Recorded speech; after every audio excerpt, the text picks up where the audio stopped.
Colorado Territory, 1873. The high plains stretched out like a golden sea beneath the relentless summer sun. Cattle dotted the landscape, dark specks against the waving grass. In this unforgiving country, Nathan Foster had carved out his existence like most men, alone, untethered, and convinced that was the only way to survive. At 25, he had already lived the hard life of a man twice his age. A man who counts on anything but himself is a fool waiting to be buried, Nathan muttered to himself as he urged his chestnut gelding up the rocky slope. The horse picked its way carefully along the trail, its ears flicking back occasionally to catch Nathan's low voice. The frontier takes everything you love, better not to love at all. This belief had served him well since he'd left home at 16. The harsh lessons of the West had taught him that attachment was weakness, and weakness got you killed. Men who dreamed of love found themselves distracted, vulnerable, dead. Nathan had witnessed it too many times. From his vantage point atop the ridge, he could see the sprawling double-circle ranch where he'd been working as a hired gun for the past month. Old Man Thornton had brought him on to deal with rustlers hitting his north pastures. The pay was good, better than good. Nathan could almost feel the weight of gold coins in his pocket, the promise of enough money to finally buy his own spread somewhere far north, away from people and their complications. The only sound besides the wind in the grass was his horse's steady breathing and the creak of his saddle leather. Out here, a man could think. Out here, the world made sense in its simplicity. Survive, earn your keep, trust no one but yourself and your horse. As Nathan guided his mount down toward the ranch house, he noticed a dust cloud approaching from the east, a single rider moving fast. Instinctively, his hand moved to the Colt .45 on his hip. In the territories, unexpected visitors rarely brought good news. By the time he reached the ranch yard, the rider had arrived, a weathered older man Nathan recognized as Sheriff Dawson from the nearest town of Pine Creek, some 15 miles distant. Foster, the sheriff acknowledged with a nod. Thornton around. Inside, Nathan replied, dismounting, trouble. The sheriff's expression was grim. Stagecoach was hit yesterday, 5 miles north of town. Casualties, Nathan asked, already guessing the answer from the sheriff's face. 2, driver took one in the shoulder, passenger wasn't so lucky. Nathan nodded, his face betraying nothing. Death was common currency out here. Thornton's daughter was due in on that stage from Denver. She's fine, the sheriff said. Shaken up but not a scratch on her, she's staying in town with the Millers until someone can fetch her. He paused. Actually, Thornton might want to send someone right away, there's complications. Before Nathan could ask what complications might mean, the ranch house door swung open and Thornton himself stepped out, his gray beard catching the sunlight. The conversation that followed was brief and ended with Thornton fixing his eyes on Nathan. Foster, you ride into Pine Creek, bring my Charlotte home safe. The old man's voice was gruff with worry. Take the wagon.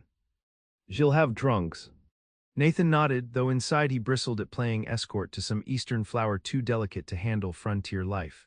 Still, gold was gold and Thornton paid well.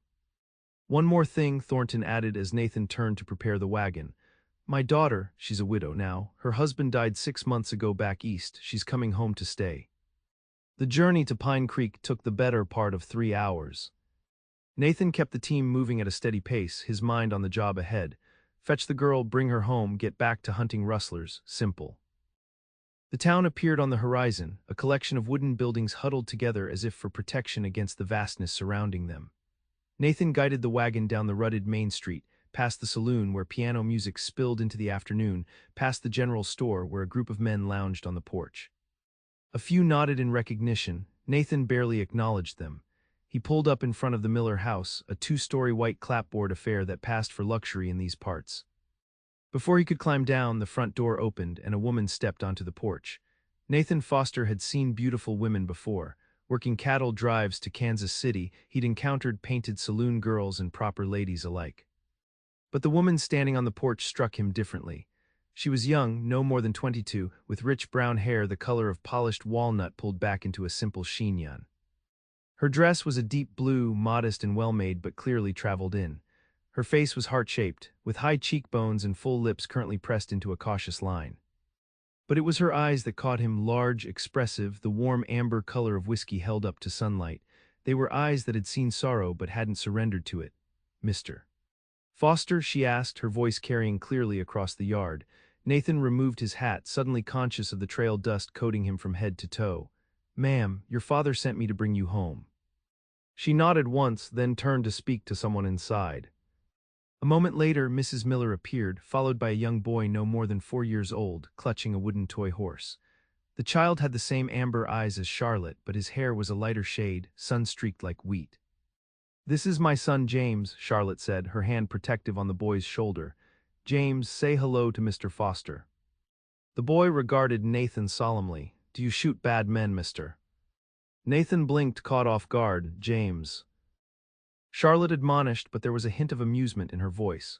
"Only when necessary," Nathan replied, meeting the boy's gaze evenly.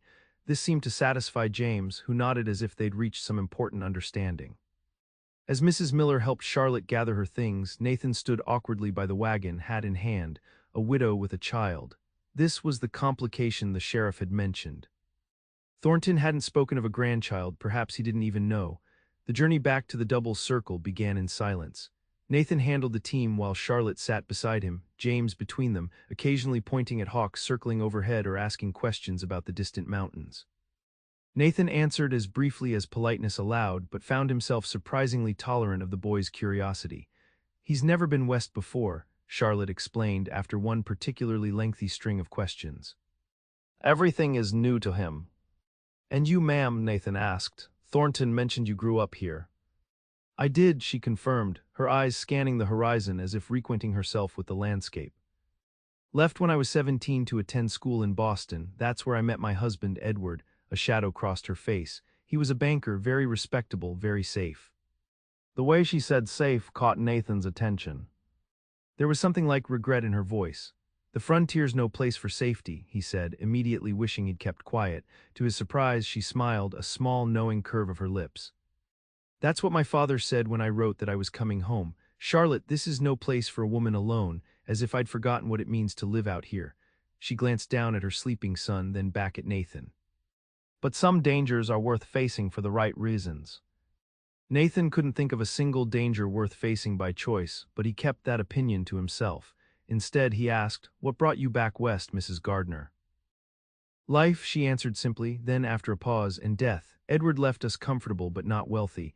Boston society has little use for a banker's widow without connections or fortune." Her chin lifted slightly. "I'd rather James grow up where a man is measured by his character, not his bank account." Nathan almost laughed at her naivety. "Gold measures a man out here same as anywhere else, ma'am." Charlotte studied him then, really looked at him, in a way that made Nathan want to shift in his seat. "Is that what you believe, Mr. Foster, that a man's worth is in his pockets, not his heart?" "I believe a man with empty pockets doesn't live long enough to worry about his heart," Nathan replied, more sharply than he intended. She didn't respond, but something in her expression, not pity but a kind of thoughtful assessment, made Nathan uncomfortable enough that he kept his eyes on the trail for the next several miles.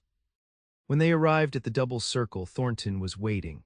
The reunion between father and daughter was warm but restrained. These were not demonstrative people. The introduction of grandson to grandfather was another matter entirely.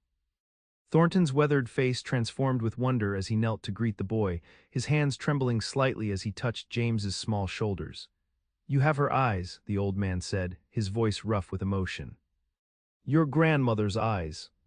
Nathan slipped away, leaving the family to their reunion. He had rustlers to hunt and gold to earn. Family business was not his concern. But that night, as he sat alone by his campfire in the north pasture, he found himself thinking of amber eyes and the quiet challenge in them. "Some dangers are worth facing for the right reasons," Charlotte had said. Nathan couldn't imagine what reasons those might be. The following weeks brought a rhythm to the double circle that Nathan observed from his peripheral position. Charlotte fit back into ranch life with surprising ease, taking over the household management from the old cook who had been struggling to maintain it. James became a fixture, trailing after the Cowboys or his grandfather, absorbing everything with the sponge-like capacity of children. Nathan kept his distance, focused on tracking the rustlers who continued to hit the north pastures with frustrating regularity. But increasingly, he found himself returning to the ranch house for meals instead of eating alone at his camp. He told himself it was the quality of the food that drew him. Charlotte had transformed the ranch kitchen, bringing order and variety to meals that had previously been basic at best. It certainly wasn't her company he sought, or the way she sometimes included him in conversations as if his opinion mattered, or how she'd taken to saving him a place at the table. One evening in late August, a month after Charlotte's arrival, Nathan returned to find the ranch in an uproar. James was missing. He'd been playing near the barn after lunch and now, 3 hours later, was nowhere to be found. "How many men are searching?" Nathan asked Thornton, who looked older than his 60 years as he paced the yard. "All hands except Miguel watching the house," the old man replied. "They've checked the creek, the bunkhouse, all the outbuildings." Charlotte emerged from the barn, her face pale but composed. She'd changed from her dress into split riding skirts and a man's shirt that must have been her father's. Her hair was tied back practically, and there was a determined set to her jaw that reminded Nathan of steel. "I'm riding north," she announced. "The hands are checking south and east." "I'll take west," Nathan said immediately. She nodded once, their eyes meeting briefly. There was fear there, but controlled, channeled into purpose.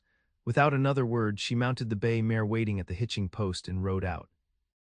Nathan found his own horse and headed west, scanning the ground for any sign of a child's passage. The sun was lowering, painting the plains with gold and lengthening shadows. Night in the high country came swift and cold, even in summer. A 4-year-old alone wouldn't survive it. An hour into his search, Nathan spotted something that stopped his heart: small footprints leading toward Devil's Canyon, a steep ravine cut by spring runoff. Following the trail at a canter, he soon heard what he'd been dreading: a child's frightened cry. James stood on a narrow ledge 20 feet down the canyon wall, huddled against the rock. Below him was another 30-foot drop to the dry creek bed. The boy looked up as Nathan approached the edge, his face tear-streaked but lighting with recognition. "Mr. Foster." "I'm stuck." "I can see that," Nathan replied, keeping his voice calm as he assessed the situation. The ledge was too narrow for him to climb down safely, and the rock too crumbly to trust with both his weight and the boy's. "How'd you get yourself down there, partner?" James sniffled. "I was exploring. There was a rabbit. Then the edge broke and I fell. I tried to climb back up, but I can't reach." "Smart not to try," Nathan said. "You stay right where you are. I'm going to get you out." Returning to his horse, Nathan took his lariat from the saddle. He'd been roping since he could walk, but he'd never had a more precious target. If he missed, if the boy panicked and fell, "James," he called down, "I'm going to lower a rope. When it comes close enough, I want you to grab it with both hands. Can you do that?" The boy nodded, wiping his nose with his sleeve. "Good man, then I'm going to pull you up. It might be scary, but you hold tight, like riding a horse without a saddle." Nathan coiled the rope, gauged the distance, and threw. The loop settled perfectly within James's reach. The boy grabbed it with surprising strength, wrapping it around his small wrists as Nathan had instructed. "Ready," Nathan called. "Ready," came the determined reply. Nathan began to pull slowly and steadily. The boy was lighter than a newborn calf, but the angle was tricky. Sweat beaded on Nathan's forehead as he drew James up inch by careful inch, constantly alert for any sign the edge might crumble further. When James was finally close enough, Nathan reached down and grasped him by the shirt, hauling him up and over the edge in one fluid motion. For a moment they both lay on the ground, breathing hard. Then small arms wrapped around Nathan's neck and a tear-damp face pressed against his shirt. "I knew you'd find me," James whispered. "Mama says you're the best tracker in the territory." Something twisted in Nathan's chest, a feeling so unfamiliar it took him a moment to recognize it as tenderness. Awkwardly, he patted the boy's back. "Let's get you home, your mama's worried sick." They rode double back to the ranch, James securely in front of Nathan. The boy chattered the whole way, his adventure already transforming into a tale of excitement rather than terror. Nathan found himself smiling despite his exhaustion. The ranch yard was empty when they arrived, the other searchers still out. Only Miguel sat on the porch, rifle across his knees. He jumped up when he saw them, relief washing over his face. "Senora Gardner is still searching," he explained. "I will fire the signal." The rifle shot cracked across the evening air. Within minutes, Charlotte came galloping into the yard, her hair coming loose from its tie, her face wild with hope and fear. When she saw James, she practically fell from her horse in her haste to reach him. Nathan lifted the boy down, stepping back as mother and son collided in an embrace that seemed to contain all the love and relief in the world. Charlotte was crying and laughing, running her hands over James as if to reassure herself he was real and whole. "Devil's Canyon," Nathan explained when she finally looked up. "He followed a rabbit." Charlotte nodded, understanding the danger without him having to elaborate. Then, still holding James with one arm, she reached out and grasped Nathan's hand. Her palm was warm and calloused, not a city woman's hand anymore. "Thank you," she said, her voice breaking. "I can't ever repay you." Nathan felt heat rise in his face. "No need, ma'am. Just doing my job." "Finding lost children isn't in your job description, Mr. Foster." Her eyes held his, unwavering. "You saved his life." Later, after James had been fed, bathed, and put to bed with multiple reassurances that he was not in trouble, but please never wander off alone again, Nathan found himself on the porch. The night was clear, stars pricking the vast darkness above. He was rolling a cigarette when the door opened behind him. Charlotte stepped out, carrying 2 cups of coffee. She changed back into a dress, but her hair was still loose, falling in waves past her shoulders. Without speaking, she handed him one of the cups and leaned against the porch rail beside him. They drank in companionable silence for a while, the only sounds the distant lowing of cattle and the soft chorus of night insects. "James asked if you could teach him to ride tomorrow," Charlotte finally said. "I told him he'd have to ask you himself." Nathan raised an eyebrow. "You'd trust me to teach your son to ride?" "You brought him back to me when he was lost," she replied simply. "I'd trust you with his life." She paused. "In fact, I already have." Something about the way she looked at him, direct, honest, without artifice, made Nathan feel exposed in a way guns never had. He cleared his throat. "I'm not good with children." "You seem to manage just fine today." A smile touched her lips. "He thinks you hung the moon. All he talks about is Mr. Foster this and Mr. Foster that." Nathan stared into his coffee. "I'm not staying, you know. Once we catch these rustlers, I'll be moving on. That's how it works." "Is it?" She tilted her head. "Is that how you want it to work, Nathan? Always moving, never belonging anywhere?" The use of his first name startled him almost as much as the question itself. Before he could formulate a response, Charlotte set down her cup and straightened. "Thank you again for bringing him home," she said softly. "Good night, Nathan." He watched her walk back inside, her silhouette framed briefly in the golden light from the doorway before it closed behind her, leaving him alone with questions he'd never thought to ask himself. The next morning, despite his better judgment, Nathan found himself leading a placid old mare named Daisy into the corral, with James perched on the saddle, his small hands gripping the horn with fierce concentration. Charlotte sat on the top rail, watching them with a smile that did strange things to Nathan's equilibrium. "Back straight," he instructed, walking alongside the horse. "Eyes up where you're going, not down at Daisy's mane." James adjusted his posture, his face screwed up with the effort of doing everything exactly right. "Like this."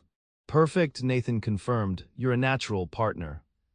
The boy beamed at the praise, then glanced at his mother for approval. Charlotte gave him a thumbs up, her pride evident even from across the corral. "Can I go faster?" James asked hopefully. Nathan shook his head. "Not today. First you learn to sit properly at a walk, then we'll talk about trotting." The lesson continued for an hour, until James was confident enough to hold the reins himself, while Nathan stepped back to observe. The boy had good instincts and no fear, a promising combination for a horseman. "He reminds me of you at that age," Thornton commented, having appeared beside Nathan at the fence. "Same determination." Nathan glanced at the older man in surprise. "You never knew me at that age." Thornton snorted. "Didn't need to. Some things show in a man regardless of when you meet him." He nodded toward James. "Boy needs a father figure." "He has you," Nathan pointed out, uncomfortable with where this conversation seemed to be heading. "I'm an old man," Thornton said bluntly. "Won't be around forever." He fixed Nathan with a shrewd look. "Charlotte's had offers already, you know. Widows don't stay unmarried long out here, especially ones who come with good land." Something cold settled in Nathan's stomach at the thought of Charlotte with another man. "Who's made offers?" he asked, his voice sharper than intended. Thornton's eyebrows rose at his tone. "Simmons over at the Rocking S. Daniels from town." She turned them both down flat. A pause. "She's waiting for a better man." Before Nathan could respond, a rider appeared on the horizon, approaching fast.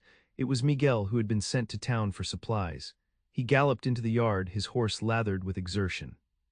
"Raiders," he called out, "coming this way, 6, maybe 7 men. I saw them at Carson's place. They burned it to the ground." Carson's ranch was less than 10 miles east. If raiders were headed this way, they had minutes, not hours, to prepare. "Charlotte," Thornton shouted, "get James inside. Miguel, ring the alarm bell. Every man armed now." Nathan was already moving, lifting James from the saddle and handing him to Charlotte, who had jumped down from the fence. Get to the house, he instructed. Stay away from the windows, there's a rifle over the kitchen door. She nodded, clutching James to her. Be careful, she said, her eyes meeting his for a moment before she turned and ran toward the house. The next 15 minutes were a blur of preparation. The double circle had 5 hands besides Nathan, plus Thornton himself. 7 defenders against 6 or 7 raiders, not ideal odds but not impossible either. Nathan positioned the men around the ranch buildings, making use of whatever cover was available. He himself took position on the barn roof, rifle ready, with a clear view of the approach. When the raiders appeared, it was with the setting sun at their backs, a tactical choice that told Nathan these weren't ordinary bandits. They rode in a loose formation, rifles visible, faces obscured by bandanas. Hold fire until I give the word, Nathan called down to the others. Let them come in close. The raiders slowed as they approached the ranch yard, clearly surprised to find it defended. The leader, a tall man on a black horse, raised his hand and the group halted just out of effective rifle range. Thornton, the leader called out, send out Foster and we'll leave the rest of you in peace. A chill ran through Nathan. They knew his name, this wasn't a random raid, it was targeted. Who's asking? Thornton shouted back from his position behind a water trough. The leader pulled down his bandana, revealing a face Nathan knew all too well. Jacob Reese, a cattle thief Nathan had tracked down 2 years ago in Wyoming. Reese had escaped the posse, but his 2 brothers hadn't been so lucky, they'd hung for their crimes. I believe Foster and I have some unfinished business, Reese called. Family business. Nathan's mind raced. Reese was after revenge that made him predictable but dangerous. He wouldn't leave without blood, either Nathan's or someone else's. And if these were the rustlers who'd been hitting the double circle, they knew the layout of the ranch all too well. Thornton, Nathan called down, they'll try to split us up. 3 will come from the front, the others will circle around to the house. As if confirming his prediction, 3 riders suddenly broke away from the main group, spurring their horses toward the back of the property. Miguel Davis, the house. Nathan ordered, the 2 men immediately ran toward the main building where Charlotte and James were hiding. The remaining raiders charged forward, guns blazing. Nathan took aim and fired, watching one man topple from his saddle. Thornton and the other hands returned fire, forcing Reese and his companion to veer off and take cover behind the corral. Nathan scrambled down from the barn roof, moving in a crouch toward the house. Gunfire erupted from behind it, Miguel and Davis engaging the flanking raiders. A woman's scream pierced the air, followed by a child's frightened cry. Heart pounding, Nathan rounded the corner of the house to find chaos. 1 raider lay dead in the dirt, another was struggling with Miguel over a rifle. The 3rd had kicked in the back door and disappeared inside. Nathan didn't hesitate. He charged through the broken door into the kitchen. Charlotte stood with her back to the wall, the promised rifle in her hands but clearly jammed.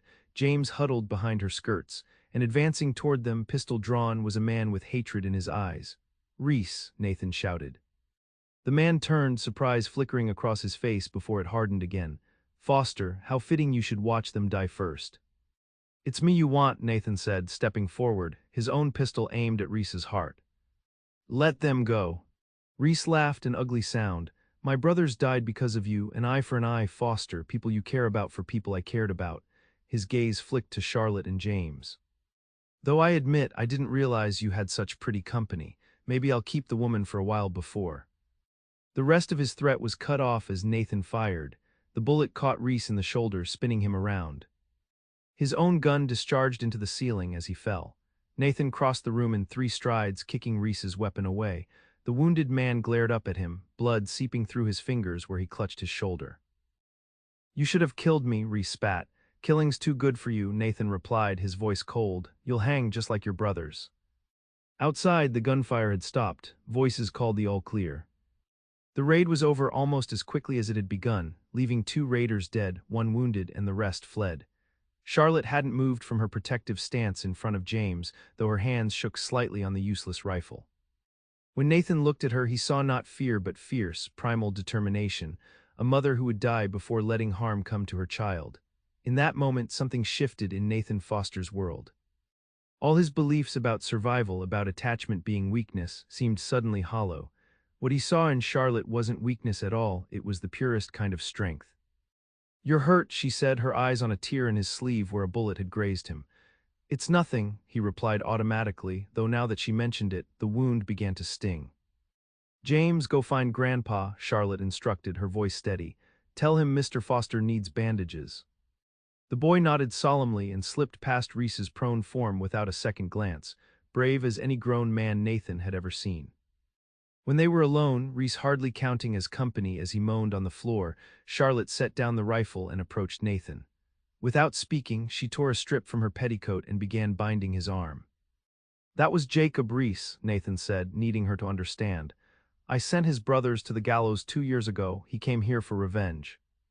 I gathered that, she replied, tying off the makeshift bandage. Her fingers lingered on his arm. He said people you care about, he thought James and I. She met his eyes, a question in them. Nathan swallowed hard. He wasn't wrong. The admission hung in the air between them, more dangerous than any bullet. Then Charlotte did the bravest thing Nathan had ever witnessed, braver than facing down raiders or protecting her son. She leaned forward and kissed him softly on the lips. I know, she whispered. The aftermath of the raid brought changes to the double circle. The surviving raiders were locked up in the Pine Creek jail, awaiting trial for murder and attempted murder. Reese would hang, just as Nathan had promised. More significantly, Nathan Foster found himself reconsidering plans he'd thought were set in stone. The gold he'd been saving for his own ranch suddenly seemed less important than the way James looked at him with hero worship, or how Charlotte's hand fit perfectly in his. One evening in early October, with the aspens turning gold on the mountainsides and the first hint of winter in the air, Nathan sat on the porch steps beside Charlotte.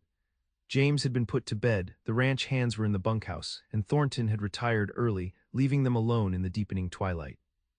I've been thinking, Nathan began, uncharacteristically hesitant, about staying on permanently. Charlotte's hand found his in the gathering darkness. As a hired gun, she asked, though her tone suggested she knew that wasn't what he meant. No, Nathan took a deep breath. As a partner to your father in the ranch, and to you if you'll have me. She was quiet for so long that Nathan began to fear he'd misread everything. Then she turned to face him, her amber eyes reflecting the last light of day. When Edward died, she said slowly, I thought I'd never find love again, didn't want to really. I came back west for James so he could grow up somewhere real, not for myself. She squeezed his hand. But then there you were, so determined to be alone, so convinced that caring for people was weakness, just as I'd started to believe. And yet you saved my son, you risked your life for us. Your actions betrayed your words at every turn.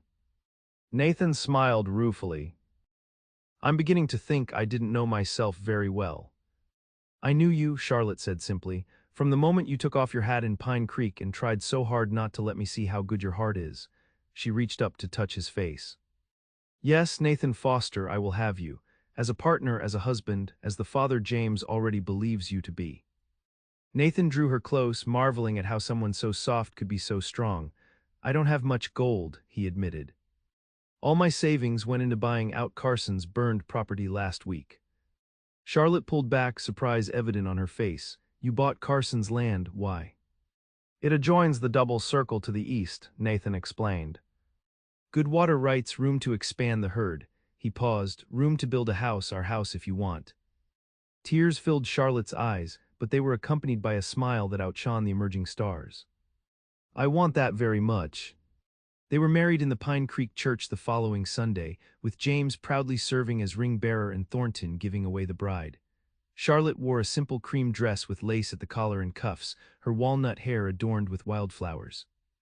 Nathan, clean-shaven and uncomfortably formal in a new suit, thought she had never looked more beautiful. The vows they exchanged were traditional, but the meaning behind them was as vast as the western sky. When the minister pronounced them husband and wife and Nathan kissed his bride, he felt something he'd never expected to find on the frontier, home. That evening, after the small reception at the double circle, after James had been tucked in with promises that, yes, he could start calling Nathan Pa tomorrow, the newlyweds stood on the porch of what was now truly their ranch. I used to think gold was the only thing worth chasing out here, Nathan said, his arm around Charlotte's waist. The only safety in an unsafe world. She leaned her head against his shoulder, and now. He looked down at her, this woman who had appended every belief he'd held about survival and strength. Now I know there are treasures worth far more than gold, and some dangers, he smiled, echoing her words from that first day, are worth facing for the right reasons. Charlotte's answering smile was as warm as the lamplight spilling from the windows of their home. Welcome home, Cowboy, she whispered and led him inside. In the years that followed, the Double Circle became one of the most prosperous ranches in the territory. Nathan and Charlotte worked side by side, equal partners in every sense. James grew strong and capable under Nathan's guidance, eventually joined by two sisters who had their mother's amber eyes and their father's quiet determination. And if anyone passing through Pine Creek asked about the tall rancher with the devoted wife and thriving family, they'd be told the story of Nathan Foster, the cowboy who chose love over gold and found himself richer than he'd ever dreamed.